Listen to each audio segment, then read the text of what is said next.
লাগছে এটা আমি বলি না, কারণ আমি হয়ে যাই। ও জিজ্ঞেস করে আমায় কেমন লাগছে, আমি ওদেরকে বুঝিয়ে দিয়েছি যে আমাদের নামে যখন ছবি বানিয়েছো নারী চরিত্র বেজায় জটিল, তখন আমরা মানে জটিলতাটা আমাদের একটু দেখানো উচিত। তো আজকে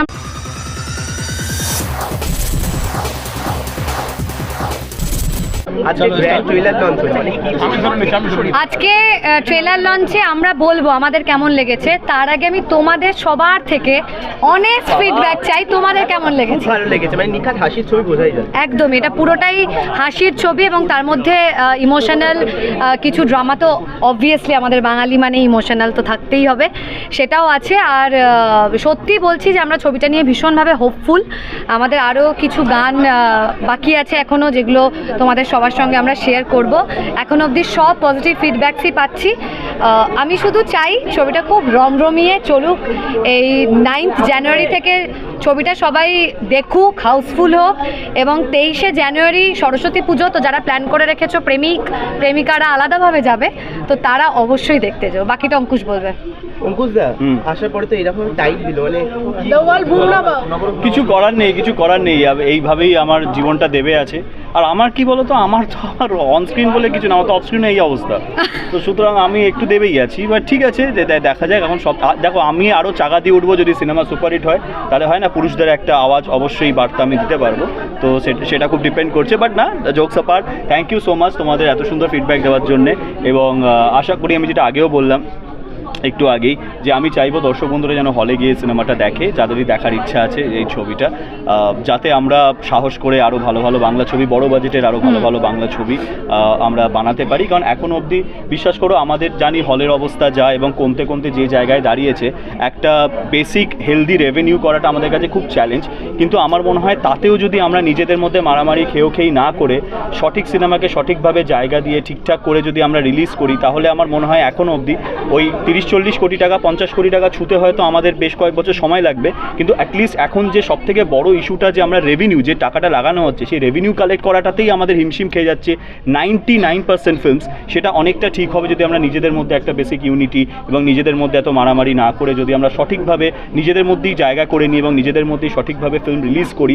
এবং অন্য ভাষার ছবির তুলনায় আমরা বাংলা ছবিকে যদি, ভালো বাংলা ছবি, ঠিকঠাক বাংলা ছবি, যে ছবির বাজ আছে, যে ছবি বোঝা যাচ্ছে যে মানুষ দেখতে চায়, আমরা কোনো অন্যায় আবদার করছি না। অনেক সময় কি হয়ে যায় যে বাংলা ছবি মানেই চালাতে হবে, চালাও, কোনো ভালো হিন্দি ছবির থেকে নট সো গুড বাংলা ছবিকেও চালাতে হবে, সেটা আমি বলছি না। যে ছবি সত্যি ভাইব পাওয়া যাচ্ছে, দর্শক দেখতে চায়, ভালো লাগছে, তখন যেন সঠিকভাবে সেই ছবিটা মর্যাদা পায় এবং সেই ছবিটাকে যদি সেই জায়গা দেওয়া হয়, আমার মনে হয় ডাবল ডিজিট বক্স অফিস করা একটা বাংলা ছবির ক্ষেত্রে খুব একটা অসুবিধার নয়। কিন্তু সেটাই আমাদের অ্যাচিভ করতে হিমশিম খেয়ে যাচ্ছে। তো আমার মনে হয় কোথাও নিজেদের মধ্যে হাতে হাত মিলিয়ে আমরা যদি এই জার্নিটা কভার করতে পারি, বাংলা ছবির জন্যই ভালো হবে।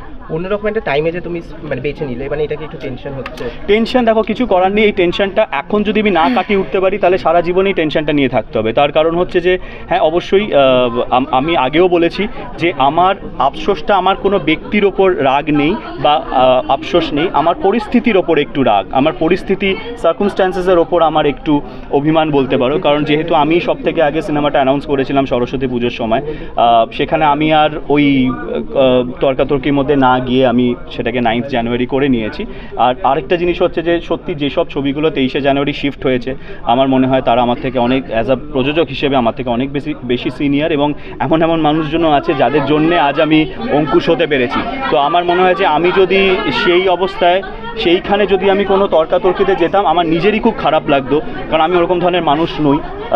তো সুতরাং আমি চিরকৃতজ্ঞ সেই প্রডিউসারদের কাছে যারা আমায় তৈরি করেছে। তো তাদের ছবির সাথেই লড়ে জায়গা করে হল দিয়ে মারামারি, এর মধ্যে আমি যেতে চাইনি, তাই জন্য আমি 9th শিফট করেছি। আর আরেকটা যেটা মস্ত বড় জিনিস, যেটা আমি নিজের সাথেও একটা আমার লড়াই ছিল, যে এই যে ইনসিকিউরিটিটা, যে যদি নন পিরিয়ডে রিলিজ হয় তাহলে কি কোনো বাংলা ছবি আদৌ চলবে না, এইটা আমি এই ছবিটা থেকে একটু কাটানোর চেষ্টা করেছি। কাটবে কিনা আমি জানি না, এখনও জানি না ছবির ভবিষ্যৎ কী, কিন্তু আমি ভয়টা, যদি ছবিটা ভালো চলে তো আমার দিক থেকে ওই ভয়টা কাটবে যে না, সবসময় পিরিয়ডের জন্য তাহলে আমি লড়বো না, কারণ আমার একটা ছবি নন পিরিয়ডে ওয়ার্ক করেছে। আর শেষে একটা তো জিজ্ঞেস করতেই হবে যে কমপ্লিমেন্ট দিল, কিসের কমপ্লিমেন্ট?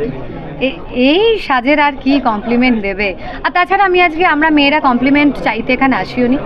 আমরা আজকে ওদেরকে বুঝিয়ে দিয়েছি যে আমাদের নামে যখন ছবি বানিয়েছো নারী চরিত্র বেজায় জটিল, তখন আমরা মানে জটিলতাটা আমাদের একটু দেখানো উচিত। তো আজকে আমরা সবাই মিলে ডিসিশন নিয়ে, এবং দেখতে পাচ্ছ আমাদের সব এখানে আজকে লেডি বাউন্সাররা, বসেরা আছে সবাই, তো সবাই মিলে আমরা ডিসিশন নিয়েছি যে আজ জটিলতা দেখাবো। আর আমি প্রত্যেকবার ওকে বলিও বোঝে না, সেটা হচ্ছে ওকে যে কেমন লাগছে এটা আমি বলি না, কারণ আমি হয়ে যাই। ও জিজ্ঞেস করে আমায় কেমন লাগছে, আমি এই হয়ে যায় আর বলতে পারি না কেমন লাগছে, আর ওভাবে আমি প্রশংসা করি না, এটা ওর ভুল বুঝে। এই যে জটিল ওই কারণে বুঝতে পারে না আমার সরল মনটা। বাট না, জোকস আবার তোমরা সবাইকে অনুরোধ করবো, মিডিয়া বন্ধুদেরকে প্রত্যেককে, যে তোমরা এমনভাবে ছড়িয়ে দাও এই ট্রেলার এবং কতটা ভালো, যেহেতু তোমাদের ভালো লেগেছে, সব মানুষদের কাছে ছড়িয়ে দাও যেন মানুষরা আরও বেশি করে জানতে পারে ছবির ব্যাপারে। Thank you. Tollywood focus Kolkata চ্যানেলটি আপনাদের ভালো লেগে থাকলে লাইক করুন, সাবস্ক্রাইব করুন এবং আপনাদের পছন্দের ভিডিওটি অবশ্যই শেয়ার করুন। Tollywood focus Kolkata.